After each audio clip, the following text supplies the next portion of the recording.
Welcome back to the Kushka channel, everyone. Got a fun one for you today. Today we're going to be changing out a starter. This is going to go into a 1992 Chevy Silverado K1500 with that 350 engine in it. And if anybody's ever owned an old 350, you know that the stock OEM reman starters are just no good. After a couple of years, they start to wear out on you. And although they might cold start just fine, as soon as they get hot, they don't want to start anymore. They start to slow down until finally they die or blow up on you. And so, as a solution to that, I think I'm going to try out this Powermaster starter here. This is supposed to be a high torque starter, a stronger motor, better gearing in it, and it's supposed to last a hell of a lot longer because of it. We're going to go ahead and put that to the test. I'll keep you guys updated on the review of this over the next year or two, just to see how it's doing, see if it does any better than the stock OEM starters. So far it looks and feels exactly like a stock OEM starter, so I'm hoping the internals are a lot better. You can see in that gear right there, it says made in the USA. So I have high expectations for it. Let's see, this will probably be the 5th starter I have changed in my trucks over the last 11 years that I've owned it. So they go out pretty frequently, and it's always a bummer. But I tend to cheap out and get the stock OEM one for less than $100. And I've had my eye on the Powermaster for quite a few years now, and I decided to pull the trigger because I'm tired of changing out this damn starter, and I'm tired of blowing them out or blowing them up on me. So we're gonna give it a try. This one comes with a spec sheet. Let's go ahead and give you a close-up on that. Some of these specs are a bit beyond me, but what I have found as far as just general specs is that this starter is rated for a 10-to-1 compression vehicle, which is more than enough for my old 350 because it's much lower than that, and has around 100 pounds of torque to it. So I don't know how accurate that is, but as long as it's better than stock and lasts longer, I'll be pretty happy. Pretty basic tools to get this installed. Need a 8mm here for the little guys. It's an 8mm. 9/16 for the mounting bolts. This one comes with new mounting hardware and a couple of shims. That's a 9/16. And then this big battery cable right here is a 5/8. But otherwise it should be pretty straightforward. Alright, I want to show you how this thing performs. See if I can get it to do what everyone else experiences. So I've only started the truck for maybe 30 seconds today, so it'll be pretty much a cold start. You get to hear how easy the starter turns over. Then I'm going to take you for a cruise, head out the road or something, get the engine and starter hot, and then turn the truck off, restart it again, and then you can hear how much slower that starter is after it's been heated and worked for a little bit. So let's go ahead and do that.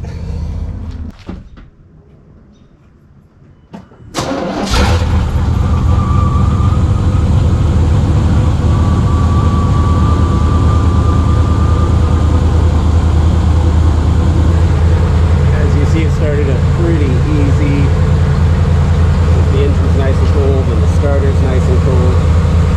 So I'm going to go ahead and let that warm up for a few minutes, then we'll go ahead and take it out for a rip.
We're up to temp. We've gone about 9 miles. I'm going to go ahead and shut her down.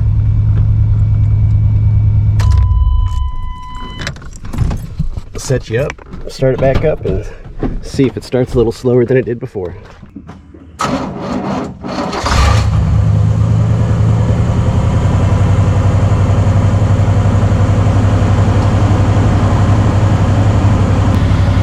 think you all heard that.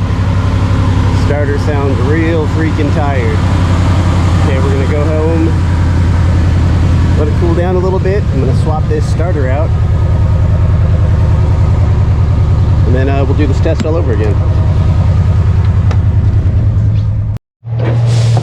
First thing we want to do is disconnect our battery so that we don't shock ourselves.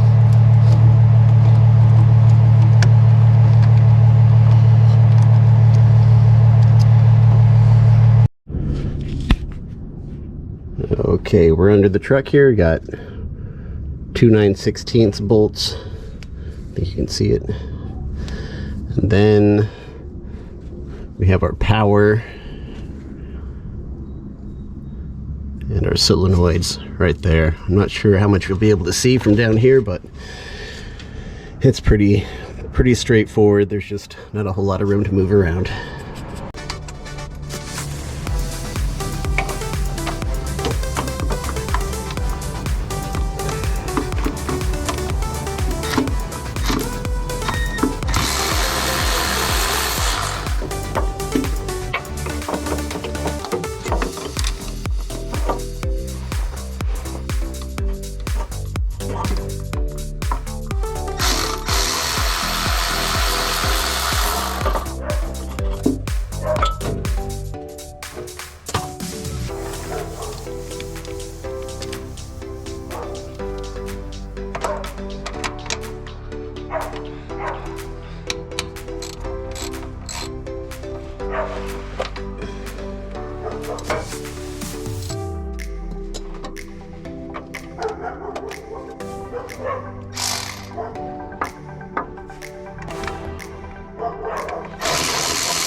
Alright, just wanted to give you a side-by-side comparison of the Powermaster 3510 with the OEM AC Delco replacement. I'll get you a close-up on that number there. As you can see, it looks like the same part.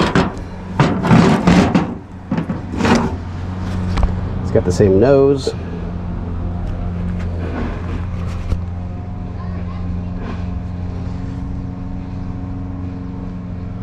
Same teeth, same mounting placement. Bolts are the same length.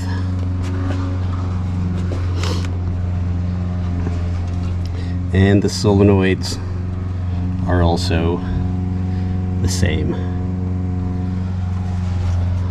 So I gotta say, this was a lot easier to uninstall with the power ratchet. First time I've done it using a power ratchet, and I'm pretty happy with that. It's just a really awkward, tight space to get into, so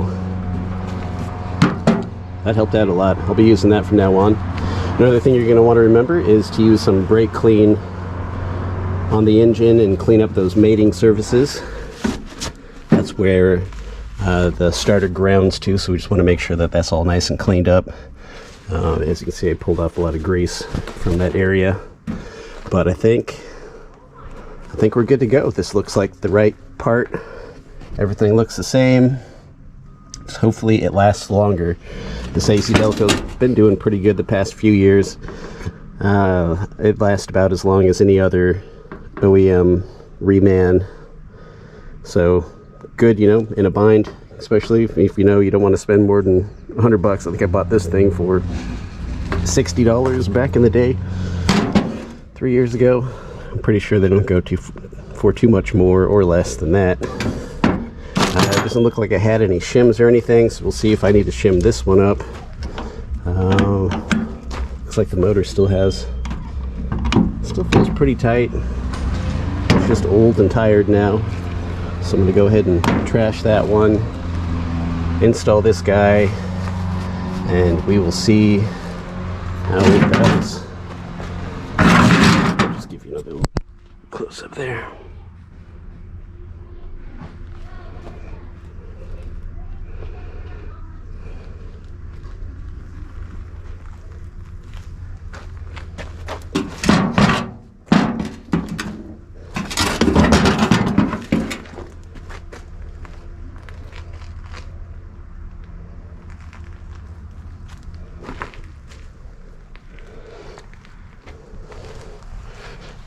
Okay, installation is going to be the same in reverse, so I'm going to go ahead and just install it off camera because there's nothing real special. It's just tight spaces in there, and you've seen how I took it out, so I'm going to put it back in exactly the same way in reverse. All right, we got that Powermaster in there. View so you can see it.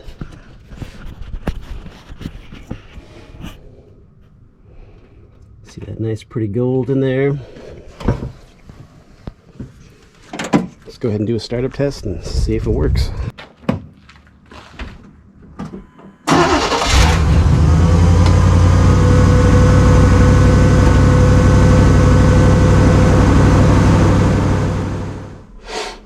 Alright, that's going to do it for the starter. It was a pretty straightforward procedure. Just a couple of bolts, a couple of nuts, just like it always is. But I'm just hoping that this Powermaster outlasts all the OEM remans that I've used over the years. On that first startup, it sounded pretty good. It started up nice and strong. That definitely sounded like it was high torque, but you know, maybe I'm just used to hearing the old worn out starter. So I think all the starters sound pretty good when you first put them in. It's how do they sound after the first year or the second year or the third year? Hang out with me on this channel, subscribe, and find out, because I'll be reviewing this thing every year until it dies. And then we'll switch to something else, I guess. We'll see, depending on how long this lasts. If it lasts for a long time, you know, I may just throw another one back in there. It was a pretty good price. So that was Powermaster starter. In future episodes, I'm going to be putting in this 140 amp alternator, also made by Powermaster, to replace that old worn out crappy one. I've never been happy with the starter or the alternator, the OEM rated ones in these old Chevys. They never seem to hold up for very long. The alternators go out all the freaking time, starters go out all the time, and the alternators always seemed underpowered to me. When I turn on my lights or my blinkers or anything, you can always see that you can always see the volts drop and flicker and bounce back and forth. You know, maybe I need a better ground, so I might have to do some rewiring there too, but also having a nice 140 amp doesn't hurt. So brand new starter, brand new alternator, should make for some really good cold starts. Also going to get rid of that AC compressor, throw in this new pulley delete, because that AC compressor has just been toast for years. Don't really need it in Alaska, and I'm sure the bearings are all worn out anyways, and it's just bogging the computer down. Also got some of these vacuum lines to fix some of the vacuum leaks, and I got a brand new fuel pump on the way. I'm pretty sure the return line sprang a leak, and it was just dripping fuel all over the place. I was just feeling around up in there, and I couldn't tell which one I could tell where the leak was coming from, but I don't know if it was a send or was a return. It was pretty low pressure, which is why I think it was a return.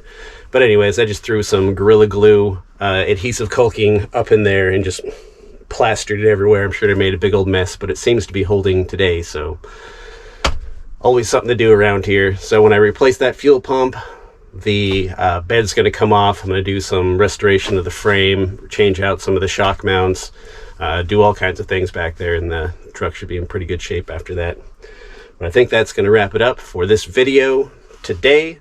I'm going to go ahead, since I got some time to kill, I'm going to go ahead and start on the alternator and other projects next. If you're a big fan of the LB7 Old Pig, don't worry guys, I got some content coming for you. I got a brand new manifold to throw in there. We're gonna do some port and polishing of the manifold, up pipes, and the turbo. I got a turbo rebuild kit, and I also got the a nice billet aluminum compressor wheel that I can't wait to show you guys. And then injectors will be soon on their way as well. So it's gonna be a busy summer. I'm gonna try to use every bit of it that I can. All right, guys, I'm going to end this video by putting a link to another one of the Chevy, old Chevy 350 restoration videos, and let YouTube choose what they think is best for you for my channel. Let's see how that works out.